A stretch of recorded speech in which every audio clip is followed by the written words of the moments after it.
আপনারা কি জানেন কিয়ামতের ময়দানে আল্লাহর কাছে বান্দা কোন আমল করলে হিসেব ছাড়া জান্নাতে যাবে?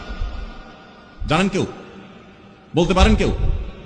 ভাই, আল্লাহর কাছে হিসেব দিয়ে জান্নাতে যাওয়া কি সহজ কাম না? হলে হিসেব ছাড়া আল্লাহ তাআলা এমনিতেই বলবেন হিসাব টিসাব নাই, তোমাকে এমনি জান্নাতে দিলাম। এটা চান আপনারা?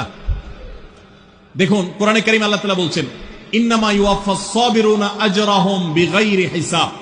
আল্লাহ বিনিময় দেওয়ার ক্ষেত্রে, সওয়াব দেওয়ার ক্ষেত্রে দুনিয়াতে যারা সবরকারী হবে, যারা ধৈর্যশীল হবে, যারা সহিষ্ণু হবে, যারা নিজেকে নিয়ন্ত্রণ করতে পারবে, এই সবরকারীদেরকে আল্লাহ তাআলা হিসেব ছাড়া দিবেন, তাদেরকে সওয়াব দিবেন হিসেব ছাড়া।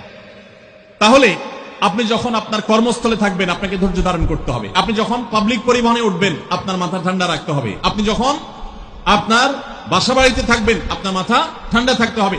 মাথা গরম হয়ে যায় যাদের, হট মেজাজ যারা, কথায় কথায় মাথা গরম হয়ে যায়, ধৈর্যহীন হয়ে যায়, যেখানে সেখানে গন্ডগোল